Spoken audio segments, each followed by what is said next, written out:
Esta é a igreja mais antiga e venerada do mundo. Mesmo assim, tentaram explodi-la. Estou na basílica que por séculos foi considerada a igreja mais importante de Roma, aliás, de toda a cristandade ocidental, São João de Latrão. Esta igreja foi fundada por Constantino o Grande no ano 314. Ela recebe fiéis há mais de 1.600 anos. Até que em 1993, na nossa década, uma bomba explodiu, danificando gravemente a antiga basílica, uma bomba plantada por terroristas. Eu sou Edmund Purdon.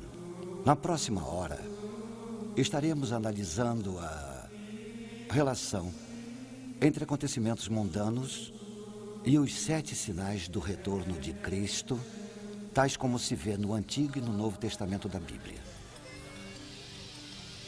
Estamos nos aproximando da contagem regressiva para o ano 2000. Muitas pessoas vivendo sob o calendário gregoriano veem uma relação entre os terríveis acontecimentos dos anos 90 e o novo milênio, que agora já está batendo à nossa porta. Milhões de fiéis veem o terrorismo, a queda moral e as catástrofes naturais que tanto marcam esta década como indícios que apontam para a segunda vinda de Jesus Cristo. Eles se perguntam, não será exatamente a nossa geração de que falaram os profetas quando fizeram suas predições? Terá chegado o final dos tempos? Milhões acreditam que deverá acontecer uma série de eventos antes que Cristo retorne para este mundo. A Bíblia prevê 7 acontecimentos solenes que anunciarão a segunda vinda de Cristo. Eu não sou teólogo, é claro, mas reconheço que um desses eventos já é história contemporânea. E outro é história em andamento. O primeiro evento, ou sinal, é o maior retorno ao lar da história humana e o mais sangrento. O retorno à terra sagrada do povo judeu, uma promessa bíblica cumprida em nosso século. O segundo é a fusão da Europa Ocidental numa superpotência sem precedentes, uma união que está sendo feita nesse exato momento. O terceiro é a ascensão de um ditador cujas monstruosidades podem superar até mesmo as de Adolf Hitler. O quarto é o predomínio mundial de uma nova religião, cuja divindade será Satanás, o anticristo e o falso profeta, a profana trindade. O quinto é a construção de um terceiro templo de Jerusalém, num local onde hoje existe um dos santuários mais sagrados do Islã. Um local que os muçulmanos prometeram proteger com o próprio sangue. O sexto é a invasão de Israel por exércitos cruéis do norte, que não serão derrotados por forças militares, mas pelo catastrófico poder da natureza de uma magnitude jamais vista. E, finalmente, a batalha mais sangrenta, a mais destrutiva jamais travada por seres humanos, o Armagedon. Mensagens espirituais para o próximo milênio. Os 7 sinais do retorno de Cristo. Distribuição Mundial Filmes.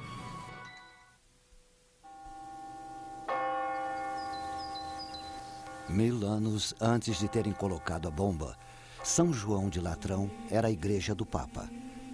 Na véspera do Ano Novo, do ano de 999, o Papa Silvestre II fez uma missa aqui para uma congregação profundamente contrita, marca do arrependimento pelos seus pecados. Muitos dos ricos da congregação tinham doado suas terras, outros libertaram seus escravos. Agora aguardavam temerosos que os sinos da igreja finalmente anunciassem um novo milênio e a segunda vinda de Jesus Cristo.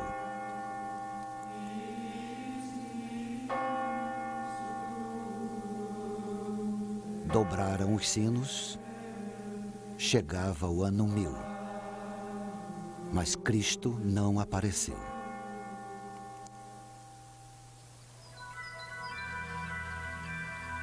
Sendo assim, O sol nasceu no primeiro dia do começo de um novo milênio.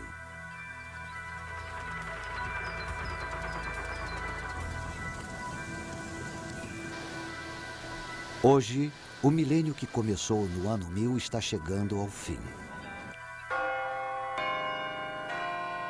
Algumas pessoas não têm dúvida de que o sino que irá dobrar no ano 2000 anunciará o retorno de Jesus Cristo. As pessoas procuram sinais, explicações para o aumento de tragédias nos anos 90, terremotos repentinos, vulcões lançando nas alturas jatos de lava incandescente e vapor, escuridão de dia, furacões terríveis e frequentes, assassinatos, terrorismo que nem o governo mais poderoso do mundo parece capaz de evitar, a carnificina da guerra e a ameaça da AIDS. Estará nosso planeta como um peão parando de girar? As pessoas querem respostas e procuram no estudo das auras, na propriedade dos cristais, no tarô, em mapas e mais mapas astrológicos. Os cristãos afirmam que não é preciso olhar para as estrelas. Eles sustentam que estão vendo sinais claros da volta iminente de Cristo, apesar de admitirem que não sabem exatamente quando isso vai acontecer. Eles não afirmam que conseguem ler a mente divina. Este livro, que está em todas as gavetas da maioria dos hotéis, foi traduzido para praticamente todas as línguas do mundo. Cerca de 25% de tudo que está escrito na Bíblia são profecias. Existem dezenas de profecias falando da vinda de Cristo para o nosso mundo. Mas existem centenas de promessas falando da segunda vinda de Cristo. Algumas profecias descrevem os tempos em que nós vivemos. Nação se voltará contra nação e reino contra reino. Haverá grandes terremotos, fome e pestes, e acontecimentos terríveis e grandes sinais dos céus. Muitas das profecias da Bíblia se cumpriram séculos atrás. Algumas estão se cumprindo hoje, na nossa época. E existem outras, como a fúria de Deus descendo sobre a terra, que esperamos que só aconteçam no futuro distante. Com a chegada do novo milênio, muitos cristãos se perguntam: será que essas profecias vão todas acontecer nos nossos dias?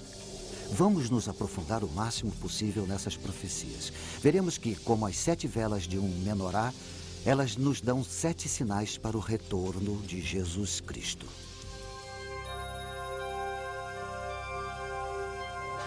Vejamos o primeiro sinal, a devolução de Israel. As profecias são muito claras. Cristo não voltará para esse mundo antes que o povo judeu tenha de volta sua nacionalidade. No dia de Ano Novo do ano 1000, os cristãos não tinham o que temer. Na época, o povo judeu estava espalhado por todo o mundo. Com a aproximação do ano 2000, os judeus podem comemorar seu retorno para a terra que Deus havia prometido para eles.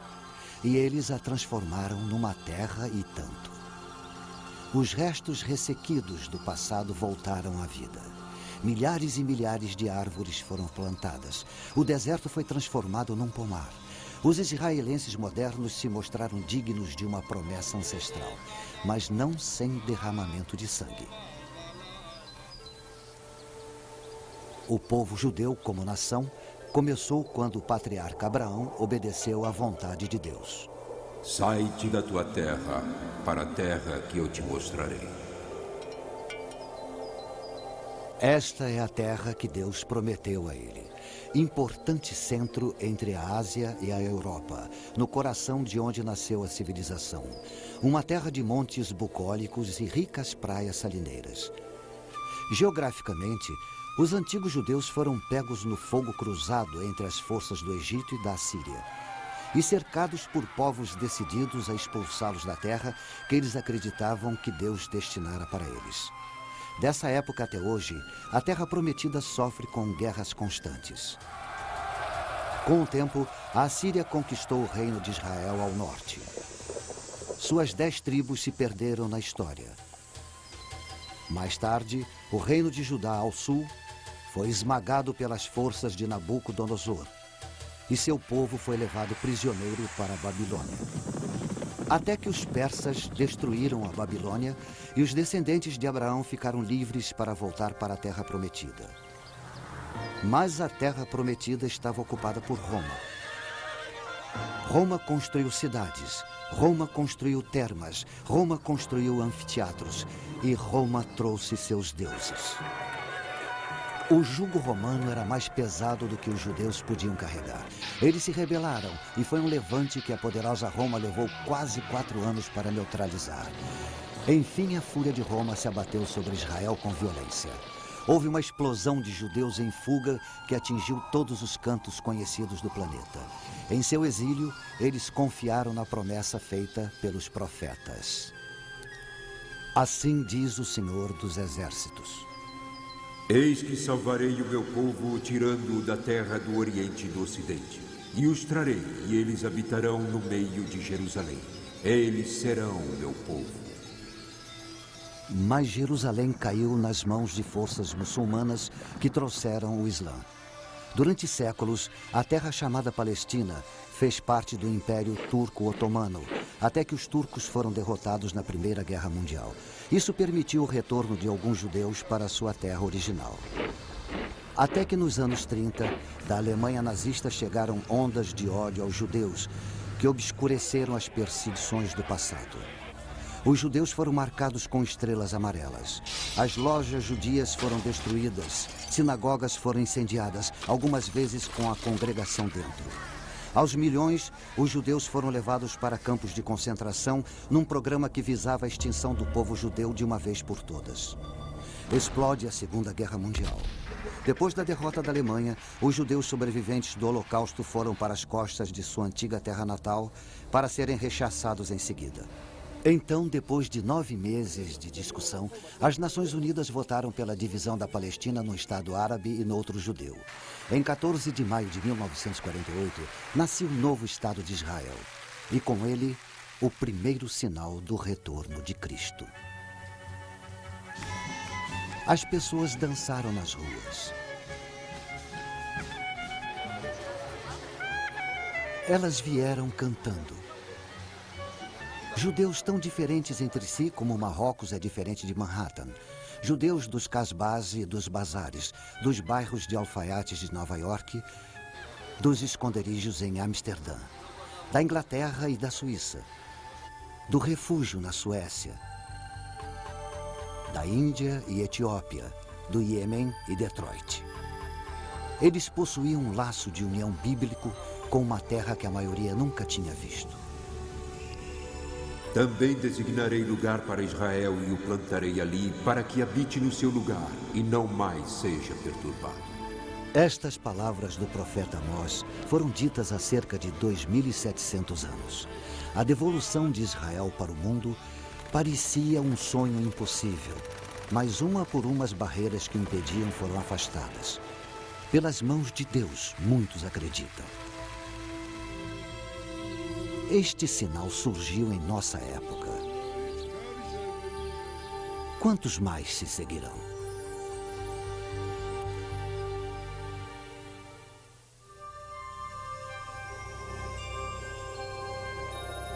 O segundo sinal, a Europa unida. Respondeu o rei: verdadeiramente o vosso Deus é Deus dos deuses, o Senhor dos reis e o revelador dos mistérios.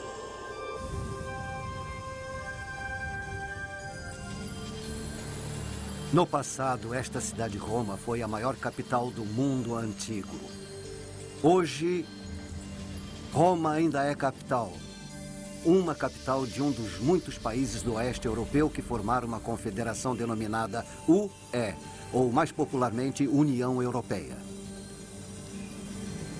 A União Europeia é dinâmica. Ela alimenta o ideal de uma Europa unida, integrando os países membros econômica e politicamente.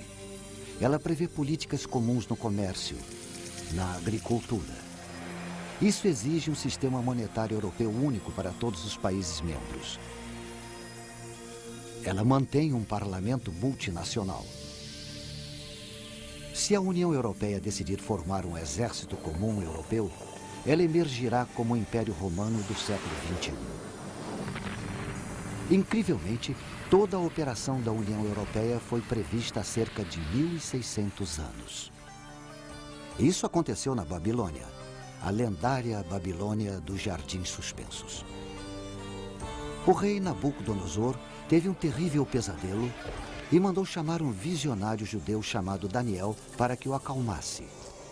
Daniel disse para ele: Ó rei, subiram os teus pensamentos sobre o que viria no futuro. Ele continuou falando de uma enorme estátua de 4 metais de vários graus de dureza, referentes a grandes impérios do mundo antigo. A cabeça de ouro é a Babilônia. O peito e os braços de prata, o Império Persa. E o ventre e as coxas de bronze eram os conquistadores gregos. O triunfo de Roma sobre os outros é representado pelas pernas de ferro da estátua. Muito interessantes são os pés de ferro e barro. Os 10 dedos simbolizando 10 nações que cederão sua soberania a Roma. Daniel também teve uma visão do futuro. Foi tenebrosa. Ele viu 4 terríveis animais saindo de dentro do oceano. O primeiro, o leão alado da Babilônia. O segundo, um urso simbolizando o Império Persa. O terceiro, um leopardo simbolizando Alexandre o Grande e seu império. O quarto animal, o mais terrível de todos, Roma, que devoraria os outros 3. Ele tinha grandes dentes de ferro. Ele devorava e fazia em pedaços suas vítimas e tinha 10 chifres. O profeta continua e diz que só depois que este superpoder de Roma for destruído, Cristo voltará para a Terra e estabelecerá um domínio eterno que não passará. Mas a ideia de uma Roma imperial nunca morreu. Os fantasmas dos Césares continuaram assombrando as lideranças europeias. No século VIII, Carlos Magno foi coroado Sacro Imperador Romano. O Sacro Império Romano atingiu seu ápice durante a Renascença, com Carlos V. Napoleão desejou tanto o poder do Império Romano que se autoproclamou imperador. Roma chegou viva ao século XX com Tsar Nicolau e o Kaiser Wilhelm. Os títulos Tsar e Kaiser vêm de César. Benito Mussolini considerou-se durante os 21 anos de ditadura na Itália um César. Com grande entusiasmo, as pessoas o saudavam como Il Duce, Duce, que significa nosso líder, nosso líder. Ele devolveu o antigo nome romano para o Mediterrâneo, Mare Nostrum, nosso mar. O símbolo de seu governo de ferro foram os fasces, um feixe de varas exibido na Roma antiga como símbolo da autoridade. Enquanto governou, ele foi uma prova solene de que, mesmo no século XX, o espectro da Roma imperial nunca chegou a morrer. Hoje, as bandeiras da União Europeia flamulam por cima de muitos dos antigos territórios imperiais. Os Estados Unidos da Europa. Este era o sonho pós-guerra de Winston Churchill e de Konrad Adenauer, o primeiro chanceler alemão depois da rendição nazista. Para esse fim, em 1958, os líderes europeus se reuniram no Monte Capitolino e fundaram o Mercado Comum Europeu, que se desenvolveu até tornar-se a União Europeia que conhecemos hoje. Se a União Europeia for de fato a coalizão de 10 países prevista pelo profeta Daniel, ela irá se tornar uma superpotência política. Industrialmente, ela será uma das potências mais produtivas da Terra. Ela vai sustentar um gigantesco exército multinacional com as armas mais avançadas. E diz o profeta, vai impor um único credo, um jugo religioso a todos dentro de sua esfera. Quem será o senhor dessa superpotência política, esse gigante econômico, esse colosso militar?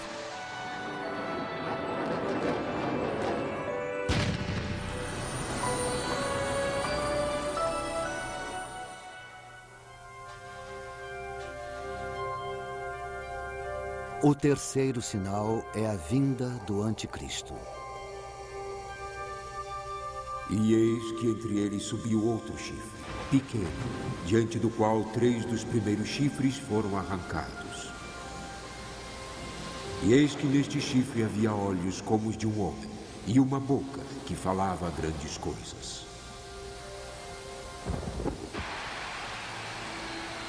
O profeta Daniel previu a ascensão de um ditador de uma confederação de 10 países com quartel-general em Roma.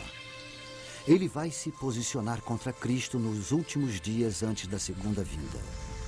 Ele previu um homem que arranca todos que se opõem a ele em sua ascensão até o poder absoluto. Seus olhos, os olhos de um homem, demonstram aguda inteligência.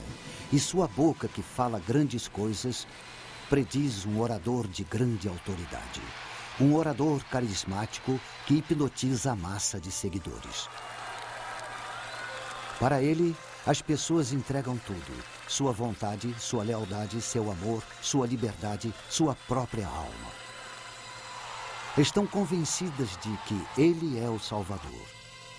No mundo de guerras sangrentas, ele acena com a paz. Num mundo tomado pelo terrorismo, ele estabelece a ordem. Ele estabiliza economias abaladas. Ele unifica seus seguidores numa nova ordem mundial. Nesse mundo de sofrimento, o nosso mundo, parecerá que é um enviado dos céus. Nada estaria mais distante da realidade. Ele é o anticristo enviado de Satanás. Soberano de rosto duro. Senhor da intriga, que irá ter sucesso em tudo que fizer. Se a profecia estiver certa, é possível que o anticristo já se encontre entre nós. Temos várias razões para acreditar que será europeu.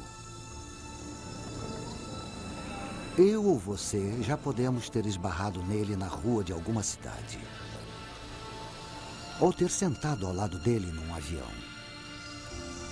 Ou sentado no mesmo banco de praça em Paris. Para milhões de cristãos, ele é o inimigo. Em sua luta pelo poder, ele vai acumular cada vez maior apoio popular. E por que não? Para as multidões profanas do Ocidente que estão cansadas das guerras seguidas e intermináveis.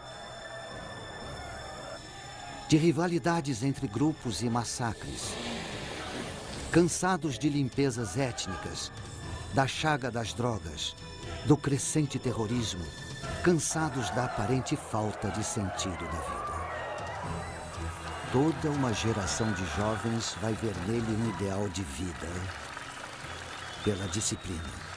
Ansiosos por viverem pelo ideal dele e morrerem por esse ideal. Os fiéis têm certeza de que ele vai conquistar o poder absoluto sobre todos os homens, mulheres e crianças dentro da confederação de 10 países, do início até o fim. Ele vai decidir quem deve nascer e quem deverá ser abortado. Em quem se deve investir e quem deve ser bucha de canhão. Porque sua insinuante plataforma de paz um dia irá se tornar um trampolim para a guerra. Ele vai decidir quem dentre os velhos deverá ser eliminado depois de não ser mais útil. E não vai tolerar discordância nem discussão. Para compreender toda a sedução e o enorme poder do anticristo, podemos nos voltar para o passado, para a triste primeira metade do século XX. Adolf Hitler oferece uma visão plausível do que podemos esperar do anticristo. Realmente, quando Hitler estava no poder, havia quem acreditasse que ele era de fato o anticristo. Isso é compreensível se estudarmos o rosto de Hitler. É claramente o mesmo do rei de rosto duro, previsto pelo profeta Daniel.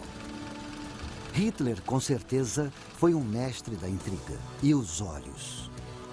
Astúcia, aguda inteligência. E quanto ao que Daniel disse sobre um ditador com uma boca que dirá grandes coisas, Hitler foi um enfeitiçador. Mediante uma série de comícios públicos planejados e sua própria oratória hipnótica, Hitler se tornou o líder supremo da Alemanha. Ele dizia que só queria devolver à Alemanha seu lugar correto entre as nações do mundo pacificamente. Um arauto da paz. Os cristãos acreditam que é assim que o anticristo vai se apresentar em sua subida ao poder. Se anexasse a Europa a seu terceiro Reich, Hitler seria o senhor de praticamente todas as colônias europeias mais importantes do Império Romano. Era apenas uma questão de mudar sua capital de Berlim para a própria Roma.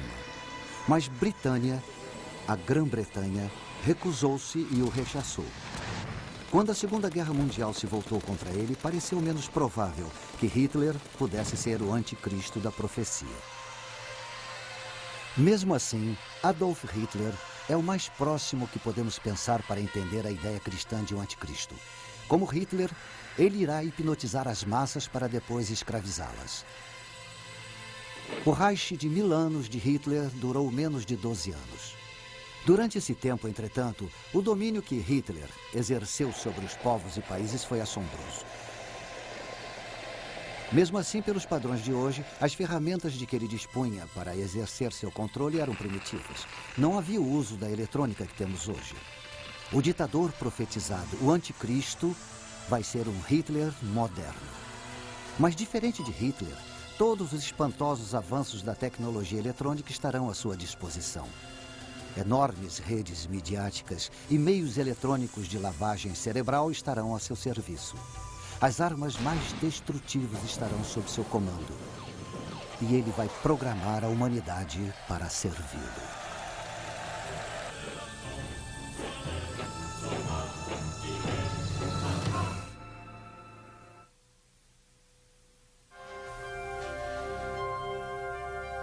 O quarto sinal. Uma nova religião mundial. Também vi uma de suas cabeças como se fora ferida de morte, mas a sua ferida mortal foi curada. As últimas décadas desse milênio já assistiram a um sem número de assassinos e quase assassinos de chefes de Estado. O atentado contra a vida do presidente Ronald Reagan. O presidente foi ferido e sobreviveu, mas tentativas em outros líderes foram bem-sucedidas. O premier egípcio Anwar al-Sadat, Indira Gandhi, primeira-ministra da República da Índia, Yitzhak Rabin, de Israel. Os cristãos se assombram com o assassinato do anticristo, descrito no último livro da Bíblia, o das Revelações ou o Apocalipse. Ele será ferido, é o que a profecia nos diz, mortalmente ferido. Depois, como por milagre, ficará curado. De certo modo, ele vence a morte. Talvez em descarada zombaria, a morte e ressurreição de Jesus Cristo. As Escrituras nos dizem: toda a terra se maravilhou, seguindo a besta. Então, esse ditador, o anticristo, irá se autoproclamar um Deus na terra. O mundo já assistiu a algo semelhante. Nós nos lembramos de julho de 1944. Vários oficiais de alta patente do exército alemão conspiraram para matar Hitler com uma bomba escondida. Uma bomba potente. Milagrosamente, Hitler sofreu apenas ferimentos leves. Para seus fiéis seguidores, Hitler não tinha apenas frustrado a traição. Ele tinha desafiado sobrenaturalmente a morte. Mais uma vez analisamos o ditador demoníaco para entender melhor o anticristo que virá. Enquanto o mundo estava sob seu controle, Hitler trabalhou para tirar Deus de seu trono. Heil Hitler substituiu Vá com Deus nas saudações. Nós vivemos por Hitler. Nós morremos por Hitler. Nosso Hitler, nosso Senhor, que impera no admirável mundo novo.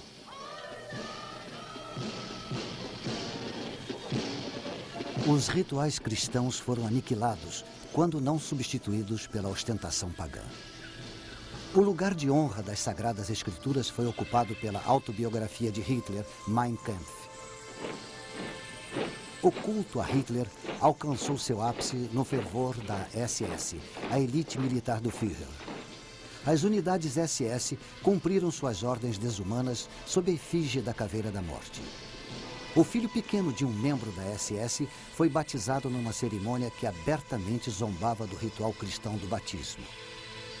Embrulhada numa manta de suásticas, a criança foi batizada num altar que tinha o retrato de Hitler no lugar da cruz.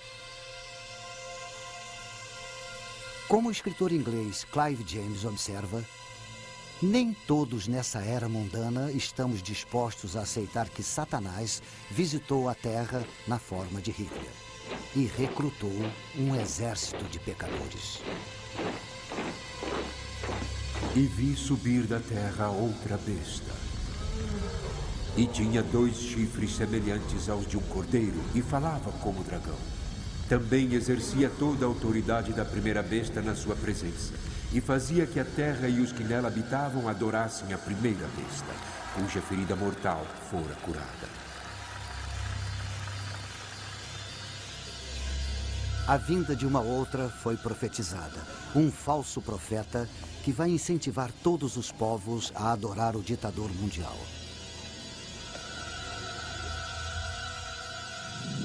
A Bíblia nos diz que ele vai fazer o fogo descer do céu. Mesmo assim, ele não fará de si mesmo objeto de adoração. Em vez disso, irá dirigir a adoração do povo para o ditador, o anticristo. Ele fará as mentiras do anticristo parecerem verdade. E assim, esse ditador, economicamente e militarmente o mais poderoso que o mundo jamais conheceu, irá se considerar divino. Ele vai tentar imitar os milagres terrenos do Cristo. Se Jesus devolveu a visão aos cegos, ele vai empregar talvez tratamentos médicos ainda desconhecidos para a cegueira. Se Jesus fez os coxos andarem, ele poderá recuperar nervos e músculos atrofiados eletrônica ou quimicamente. Se Jesus fez a filha de Jairo voltar da morte, ele poderá, como Frankenstein, usar espantosas novas tecnologias para tentar igualar o milagre. Ou com poderes satânicos, ele poderá genuinamente dominar o sobrenatural para operar seus milagres. Porque a Bíblia diz que é Satanás quem alimenta esta dupla de anticristo e falso profeta. Desde o princípio, Satanás, o inimigo, o enganador, está determinado a afastar a humanidade de Deus. O fim dos tempos assistirá à maior mentira de todas, Satanás como o Pai, o anticristo como o Filho e o falso profeta como o Espírito Santo. A adoração do homem pela profana Trindade. O mundo poderá festejar tal reviravolta. Nosso mundo ocidental está tomado pela desorientação espiritual. Pequenos profetas surgem em toda parte. Muitos buscadores da verdade são atraídos para as fileiras de cultos bizarros. Em Jonestown, na Guiana, um falso profeta orienta seus seguidores para cometerem suicídio em massa pela ingestão de uma mistura com cianeto. 800 homens, mulheres e crianças caminham para a própria morte. Em seguida, um falso messias provoca a morte de famílias inteiras no Texas. Na Suíça e no Canadá, mais de 50 membros da Ordem do Templo Solar, trajados em vestes cerimoniais, ou tiram suas próprias vidas ou são assassinados por seus companheiros de culto. Os seguidores de outro falso profeta, uma autoproclamada reencarnação de Cristo e Buda, soltam um gás letal no metrô de Tóquio na hora do rush. Milhares de trabalhadores são hospitalizados, alguns morrem. Violência oriunda do fervor religioso. De fato, a adoração da profana Trindade pode não estar longe.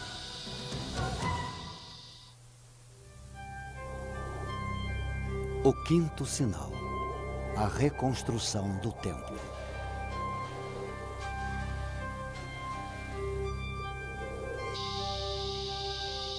Foi-me dada uma cana semelhante a uma vara, e foi-me dito: levanta-te, mede o santuário de Deus e o altar e os que nele adoram.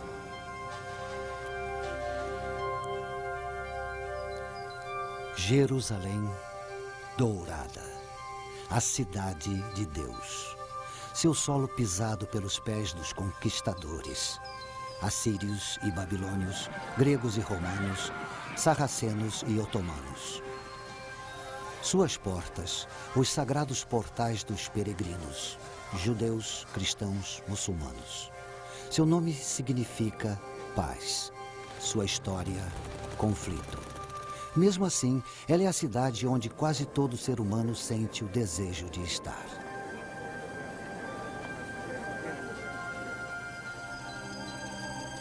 Este é o portão dourado de Jerusalém, silencioso perante a estrondosa profecia.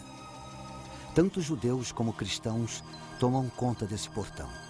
Para os judeus, é o portão pelo qual o Messias vai entrar em Jerusalém e devolver a Israel sua glória do passado.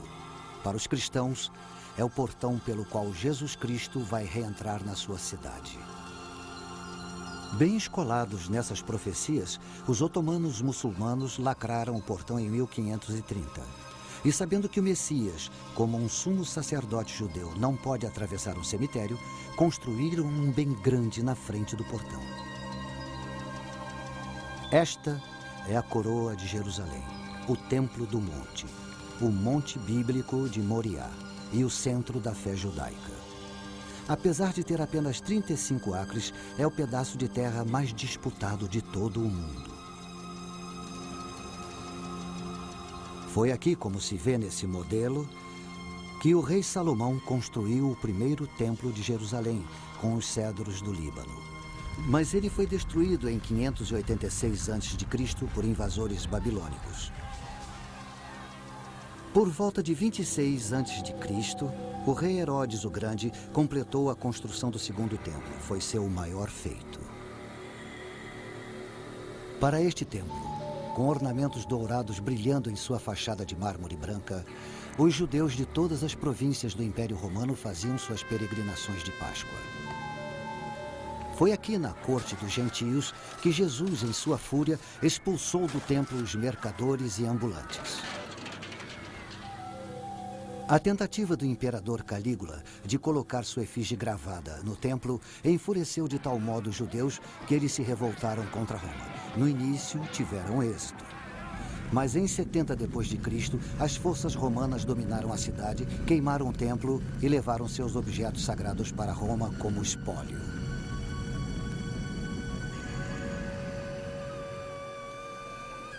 Tudo o que resta hoje dos templos de Jerusalém é uma parede de sustentação feita de pedras enormes de 15 metros de altura chamada Ha-Kotel, ou Muro das Lamentações.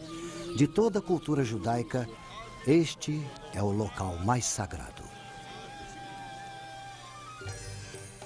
O que encima o monte do templo hoje é uma maravilha da arquitetura muçulmana. O Kubet es-Sakra, ou Domo de Pedra, é tão sagrado para os seguidores de Maomé quanto o templo era para os filhos de Israel. Ele abriga uma rocha sobre a qual, segundo se diz, o patriarca Abraão preparou o sacrifício de seu filho Isaque. É também a rocha da qual, segundo os muçulmanos, o profeta Maomé ascendeu ao paraíso. Cristãos e judeus estão proibidos de orar no domo ou na linda mesquita de Al-Aqsa, que fica próxima. Mesmo assim, o monte é o único local onde os judeus podem construir um novo e o terceiro templo de Jerusalém. E a reconstrução do templo é fundamental para os judeus mais religiosos. O monte do templo. Tanto judeus como muçulmanos reclamam sua posse. Um antigo representante de Jerusalém chamou esse tipo de conflito de uma bomba relógio de dimensões apocalípticas.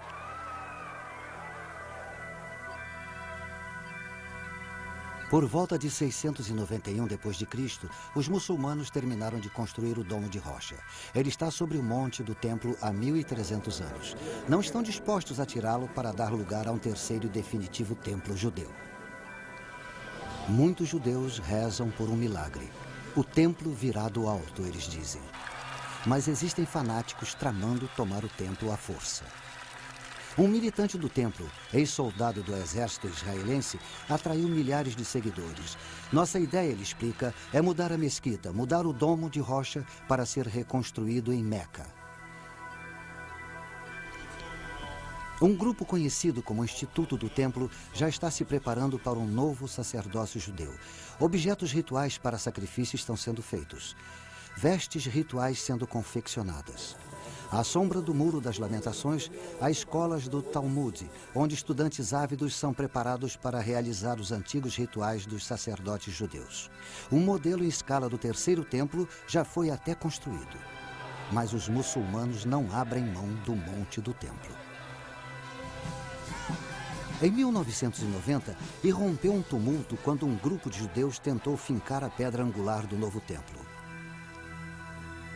Cristãos acreditam que Jesus Cristo não vai voltar para esse mundo até que o terceiro templo de Jerusalém esteja pronto.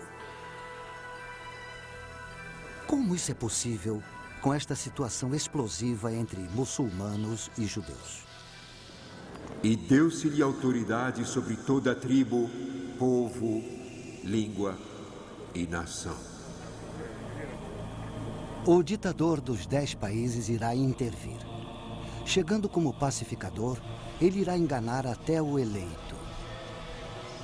De uma vez por todas, ele irá apaziguar o conflito sobre o monte do templo. Não haverá mais discussão. O templo será reconstruído.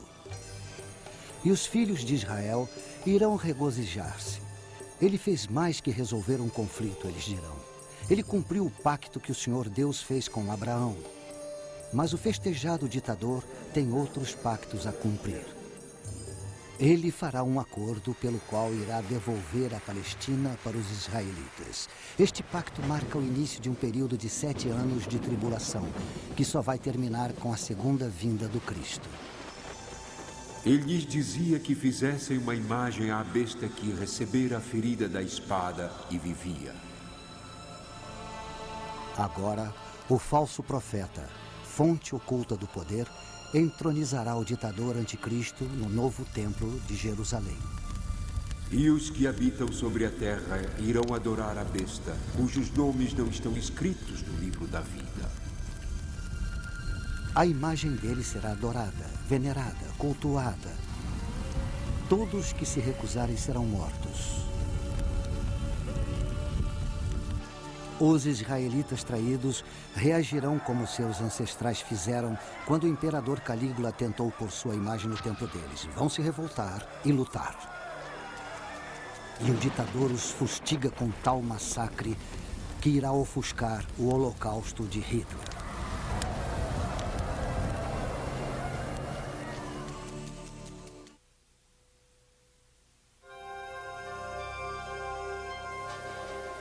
O sexto sinal.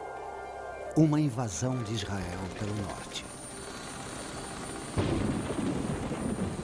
Virás do teu lugar no extremo norte, tu e muitos povos contigo, e subirás contra o meu povo Israel como uma nuvem para cobrir a terra. Com os acontecimentos se precipitando nesta última década do século, o aparentemente indestrutível Muro de Berlim ruiu fragorosamente. A poderosa União Soviética se desintegrou. O mundo tremeu com as consequências. A profecia bíblica lança alguma luz sobre o que isso pode significar no novo milênio. Apesar da falsa bondade do ditador, a nação de Israel continua próspera e segura em seu pacto com os Estados Federativos da Europa. Mas as nações árabes, frustradas, se apressam em conseguir aliados. Estudiosos das profecias bíblicas tendem a acreditar que um país do norte irá lutar com eles. Veio a minha palavra do Senhor dizendo: Filho do homem, dirige o teu rosto para Gog, terra de Magog, príncipe e chefe de Meseque e Tubal. Pérsia, Cuxi e os de Put com eles, e Gomer e todas as suas tropas. O profeta Ezequiel prevê uma nova coalizão. As nações da Pérsia e Etiópia, Put e Gomer, sob a liderança de Gog de Magog, para combater os estados federativos da Europa. Exegetas bíblicos discutem muito os nomes nessa profecia. Existe unanimidade sobre alguns e discordância em outros. Gog significa governante do fim dos tempos. E Magog, país que é tanto poderoso quanto aterrorizante. Alguns veem Moscou na palavra Mesek, outros discordam. Antes dos acontecimentos de 1989, era fácil pensar que a União Soviética de ateus seria o Gog de Magog das Escrituras. Com o fim da União Soviética, as opiniões foram repensadas e as antigas forças se agitam. A reunião é possível. Estudiosos têm certeza que a invasão virá do norte. Há milhares de anos, a terra de Israel sempre foi invadida pelo norte. Apesar de norte não ser necessariamente onde fica o país de cada exército invasor. A identidade dos estados membros dessa coalizão é muito clara. Pérsia, o atual Irã, é um deles. A Etiópia, que já foi aliada da antiga União Soviética, é outro. Put é o nome bíblico para o que hoje se chama Líbia. Somente o país chamado Gomer é controverso. Durante décadas, acreditou-se que Gomer era a Alemanha Oriental comunista. Agora que a Alemanha Oriental e Ocidental se uniram, há dúvidas. Significativamente, os nomes dos estados recuam até o primeiro livro da Bíblia, até Jafé, o filho de Noé. Depois do grande dilúvio, os filhos de Jafé foram para o norte, para a terra de Rosh. Rosh se parece com Rússia. Mas como alguns sábios prudentemente nos lembram, o nome Rússia, derivado do varego Rush, que fundaram o reino de Kiev, não existia até o advento do século IX depois de Cristo. Não está claro por que os estados federativos da Europa não repelem o Gog de Magog e sua coalizão. O que está claro é que, enquanto Israel dorme na segurança de seu novo pacto, Gog e seus aliados atacam como uma nuvem para cobrir a terra.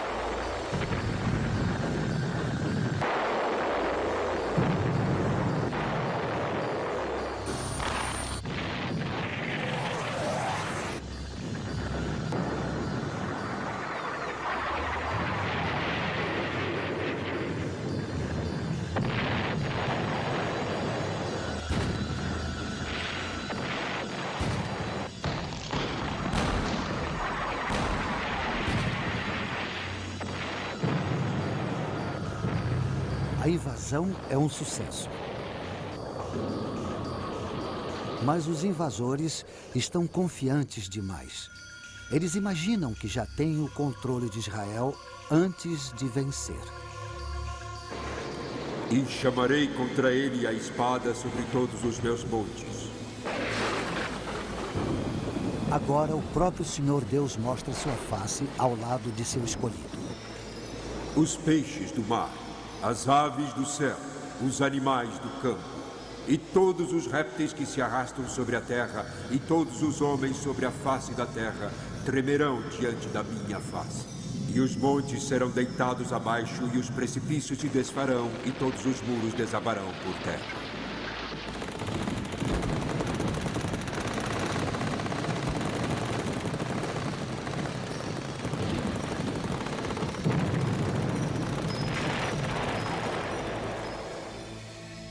Gog e sua coalizão são destruídos. Tão grande é a devastação que leva 7 meses para enterrar todos os mortos e 7 anos para enterrar todos os terríveis destroços. Mas esta guerra é um mero prelúdio do que está por vir. Zacarias, no Antigo Testamento, profetizou que todos os países vão se lançar contra Israel para travar a batalha do Armagedon.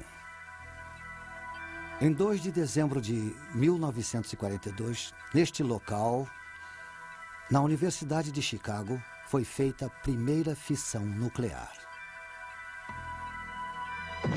No átimo de segundo desse primeiro clarão atômico, iniciava-se uma nova era. A era da energia nuclear e a da guerra nuclear.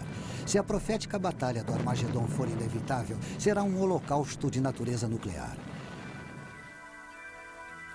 Se isso vier a acontecer, pode-se dizer que a batalha teve sua origem neste local, onde está hoje a escultura comemorativa de Henry Moore. O sétimo sinal. A Batalha do Armagedon. Pois eu ajuntarei todas as nações para a peleja contra Jerusalém.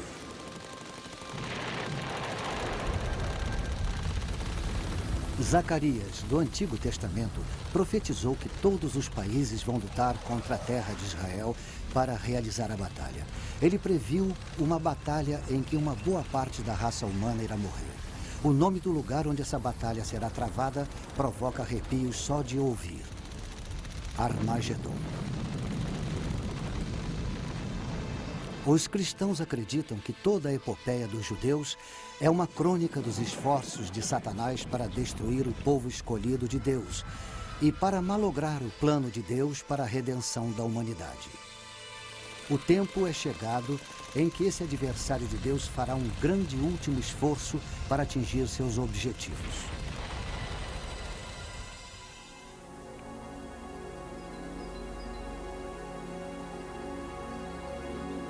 Megido está tranquila agora. No mundo antigo, aqui era um centro de comércio fundamental. Debaixo das ruínas da cidade que estão vendo, estão enterradas 20 outras Megidos, uma em cima da outra. A cidade foi reconstruída 20 vezes. O Vale de Megido se estende do Mediterrâneo até o norte de Israel. Quando Napoleão veio aqui, sua análise militar foi que, na planície de Megido, a natureza tinha criado seu maior campo de batalha.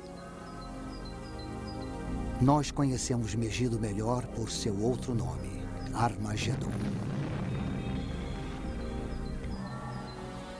No interior dos gabinetes do ditador dos Estados Federativos da Europa e de seu falso profeta, o adversário de Deus alicia os inimigos do mundo para lutarem nesse amplo vale.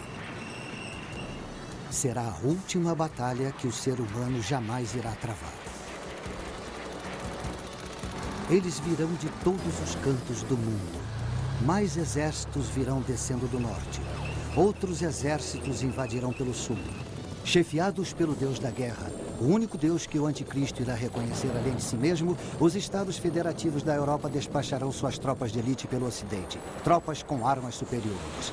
Mas um exército em número incrivelmente superior vem vindo do oriente, a leste do Eufrates. Como a profecia diz que o exército terá 200 milhões de homens, é de se suspeitar de uma coalizão das nações asiáticas encabeçada pela China. Do norte, sul, leste e oeste eles vêm, e o confronto é aqui.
E vi o céu aberto, e eis um cavalo branco, cujo cavaleiro chama-se Fiel e Verdadeiro.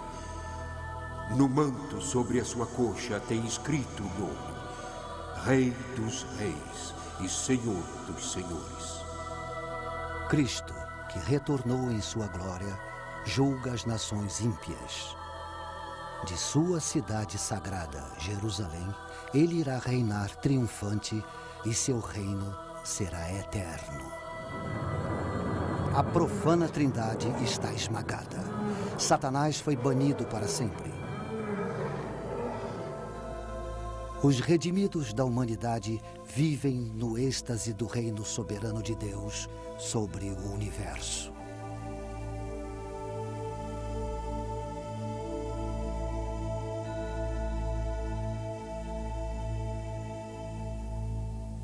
Para quem estiver de fora, o futuro profetizado pode parecer de fato muito sombrio.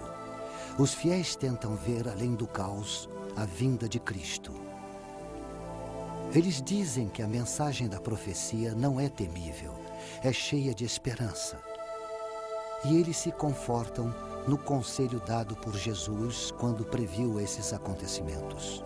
Quando estas coisas acontecerem, exultai e levantai vossas cabeças. Eis que cedo venho e está comigo a minha recompensa, para retribuir a cada um segundo a sua obra. Eu sou o Alfa e o Ômega, o primeiro e o derradeiro, o princípio e o fim. Sim, eu venho logo.